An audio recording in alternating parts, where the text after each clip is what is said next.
Hi hello నమస్తే welcome to Priya talks. అందరూ బాగున్నారండి? అందరూ బాగుండాలి, అందులో మనం ఉండాలి. ఇంకా పెరుగన్నంలోకి సూపర్ కాంబినేషన్ పచ్చడి చెప్తానండి.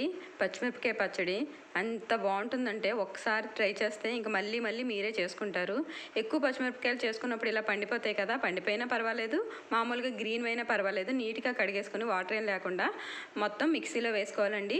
నేనైతే పావు కేజీ తీసుకున్నాను. పెద్ద నిమ్మకాయ సైజ్ అంత చింతపండు, 1 స్పూను జీలకర్ర, 2 స్పూన్లు ధనియాలు, ఇంకా ఒక 2 స్పూన్లు పలుకులు, అలానే ఒక పెద్ద వెల్లుల్లిపాయ, చిన్న బెల్లం ముక్క, ఇవన్నీ వేసుకొని మిక్సీ పట్టుకోవాలండి. వాటర్ ఏం వేయకూడదు.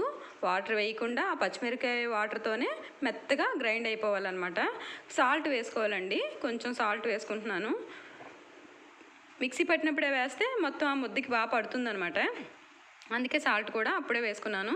ఇలా కలుపుతూ మిక్సీ పట్టుకోవాలి. కావాలి ఇష్టంగా ఉన్న వాళ్ళు ఇంకొంచెం నువ్వులు కూడా వేసుకోవచ్చు. ఒక చిన్న గ్లాస్తో హాఫ్ గ్లాసు నువ్వులు కూడా వేసుకోవచ్చు, కానీ నేను ఇంకేం వేయలేదు.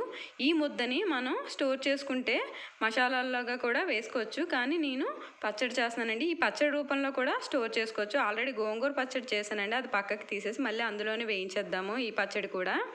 ఆయిల్ హీట్ అవ్వాలండి. కొంచెం ఆయిల్ వేసుకున్నాను. కొంచెం ఎక్కువే పడుతుందండి పచ్చిమిరపకాయ పచ్చడికి, ఆయిల్ కొంచెం ఎక్కువే పడుతుంది. ఒక స్పూను ఆవాలు వేసుకోవాలండి. ఆయిల్ హీట్ అయిన తర్వాత 1 స్పూన్ ఆవాలు, ఒక హాఫ్ స్పూన్ శనగపప్పు, మినపప్పు, అలానే 1 స్పూన్ జీలకర్ర, కొంచెం కరివేపాకు, ఇంకా ఇంగువ ఇష్టం ఉన్న వాళ్ళు వేసుకోవచ్చు, లేదంటే పూర్తిగా ఆప్షన్, అది మీ ఇష్టం. అది కొంచెం ఇంగు వేసుకుంటున్నాను నేను. ఇవి కొంచెం వేగిన తర్వాత ఇప్పుడు మనం ఏదైతే పేస్ట్లా చేసుకున్నామో ఆ పేస్ట్ని ఈ ఆయిల్లో పూర్తిగా వేయించుకోవాలండి.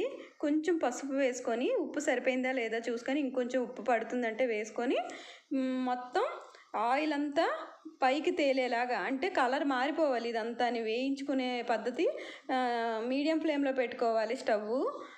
అలా దగ్గరే ఉండి కలుపుతూ వేయించుకోవాలన్నమాట. ఆ హీట్కి కారం అంతా పోతుంది, అలానే మంచి టేస్ట్ వస్తుందండి. ఆ ఆయిల్లో బాగా వేగడం వల్ల మంచి టేస్ట్ వస్తుంది. ఎంత బాగుంటుందంటే పెరుగన్నంలోకి పచ్చిమిరపకాయ కాంబినేషన్ సూపర్గా ఉంటుందండి. వేడి అన్నంలో కూడా ఒక్క ముద్ద కూడా వదలకుండా తినేస్తారు. పెద్ద కారం ఏమి ఉండదండి, మనం చింతపండు పల్లీలు అన్నీ వేసాం కాబట్టి.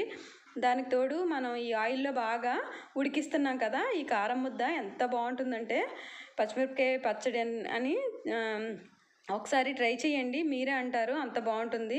తప్పకుండా ట్రై చేయండి, పెరుగన్నంలో తినండి, చాలా అంటే చాలా బాగుంటుంది. అదే ఎండుమిరపకాయ అయితే పెరిగేసుకొని చేసుకుంటాం. ఉంటానండి, థ్యాంక్ యూ, బాయ్.